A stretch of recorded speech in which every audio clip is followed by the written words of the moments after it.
চাষি কোনো ধরনের কোনো ইফেক্ট হবে না। আপনাদের এলাকাটা কমই করে, আমি দেখছি সিংড়া এলাকায় পাশাপাশি তো একই। হ্যাঁ, ওরা কি করে কাদার মধ্যে খালি ইয়া করে, যে চোখে একটা বাঁশের ইয়া করে না, খালি গর্ত করে। আমার বাড়িও সিংড়া, ওই 1.5 ইঞ্চি 2 ইঞ্চি দেয় হলো ভুট্টা দিয়েও কোনো কিছু ঢাকেও দেয় উদানি। ঠিক আছে, দেখা যাচ্ছে তো 10-15 দিন পর গাছ বের হয়ে গেছে। এরপর মাটি যখন শুকে ফেটে যাবে, আপনাদের ভাষায় বলছি, লোকাল ভাষায়, ঠিক আছে, ফেটে যাবে, তখন গাছ লাল হয়ে লিখি গায়ে যাবে। ওই সময় তো পানি দেওয়ার খুব একটু সমস্যা। তারপরে যখনই সেচ দেবে 5 দিনের মধ্যে গাছ ছেড়েছে। এইটা আবার অন্য ভুট্টাতে খুব কম।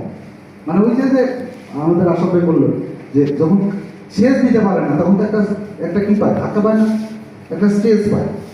সহ্য করার ক্ষমতাটা অন্য ভুট্টার খুব কম।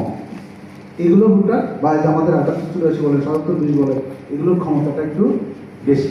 যেটা প্রতিকূল পরিবেশে যদি অন্য ভুট্টা 2 দিন টিকে থাকে, এটা 7 দিন টিকে থাকে, 10 দিন টিকে থাকে।